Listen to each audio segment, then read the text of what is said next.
After buying your tickets and finding your seats, the lights went down, and one person walked on stage. That's what you remember. But in fact, that moment didn't start when the lights dimmed. It started months earlier, with someone most people never think about. Someone who looked at a calendar, crunched a budget, and decided to take a gamble. A concert looks like one person on stage, but it never is. Every concert you've ever been to is really a chain of people, each one depending on the person before them. Promoters, venue managers, riggers, sound engineers, security teams, performers, stage managers, dozens of roles, most of them invisible, all of them essential. Today, we're walking through 8 of them. Not every job at a concert, but the 8 that show you how the whole system works. It starts with a question: should we put this artist on stage? The concert promoter is the person who says yes, and then makes it happen. They negotiate with the artist's booking agent. They set the ticket price. They build a budget and calculate whether enough people will show up to cover the cost. And here's the part most people don't realize. The promoter often pays the artist a guaranteed fee before a single ticket is sold.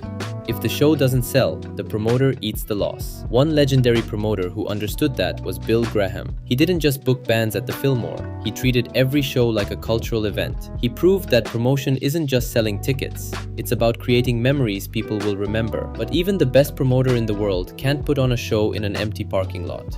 They need a building. The venue manager runs the building. How many people can fit? What are the load-in times?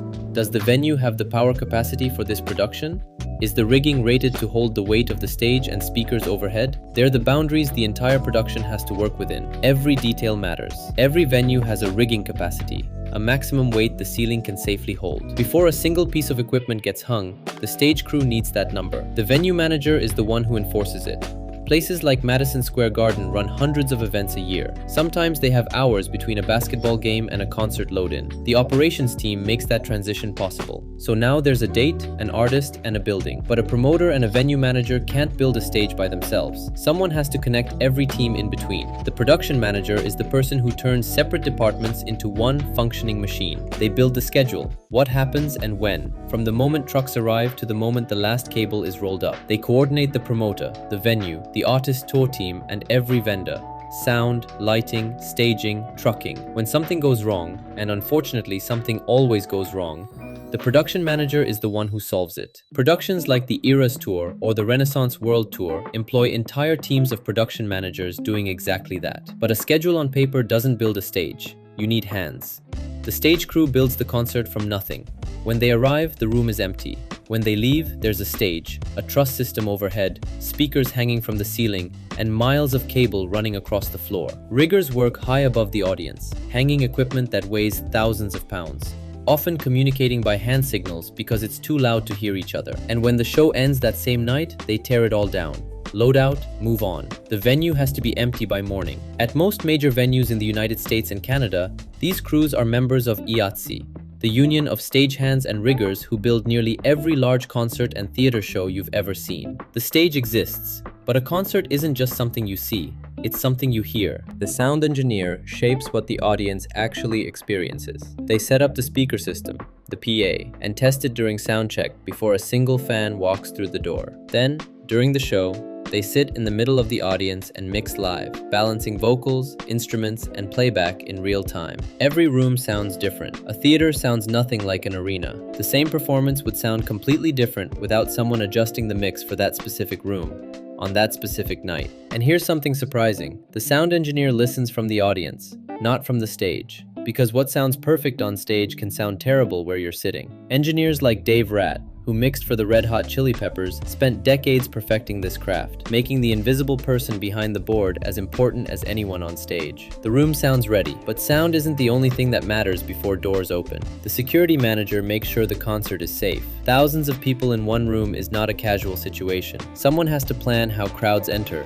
where they move, what happens if something goes wrong, and how to protect the artist from the moment they arrive to the moment they leave. And this is where barricades become security's best friend. They prevent crowd surges, when pressure from behind pushes people forward dangerously. Security teams plan for this months in advance. At major festivals like Coachella, dedicated security firms plan crowd management down to every entrance, exit, and barricade, weeks before a single fan arrives. The building is built, the sound is checked, the room is safe. Now the person everyone came to see can step into it. The performer is the reason every other job job in this video exists. But performing live is not just walking on stage and singing. It's months of rehearsal. It's trusting the crew to get your mic right before the doors even open. It's relying on people you can't always see. And it's following their cues when the lights hit. Many major performers use in-ear monitors, small earpieces that deliver a custom mix of their own voice and instruments. Without them, the roar of the crowd can make it nearly impossible to hear yourself. Someone like Beyoncé performs with a team of over 100 people behind her: choreographers,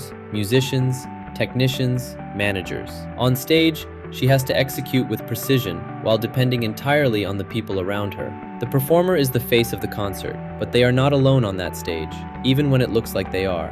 There's one more person who makes sure everyone, including the performer, knows exactly when to move. The stage manager runs show night. They hold the rundown, a minute-by-minute schedule of the entire performance.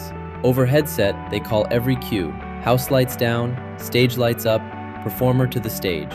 Sound, lighting, crew, security, every department waits for the stage manager's call. One voice, dozens of people responding. On Broadway, a stage manager is legally required for every performance. Arena concerts work the same way. When something goes wrong, a delayed entrance, a technical glitch, everyone looks to the stage manager to decide what happens next. They don't get the spotlight, they don't take a bow, but without them, there is no show. So the next time you're at a concert, lights down, crowd roaring, one person on stage, you now know. Someone took the financial risk months ago. Someone made sure the building could hold the weight. Someone connected every team and held the whole schedule together. Someone built the stage overnight. Someone balanced the sound from the middle of the crowd. Someone made sure you were safe. Someone stepped into the spotlight, trusting all of them. And someone, behind a headset somewhere in the dark, called every single cue that made the night happen. A concert looks like only performers shining on stage, but it was always people, working together, depending on each other, making something that only exists because they all showed up.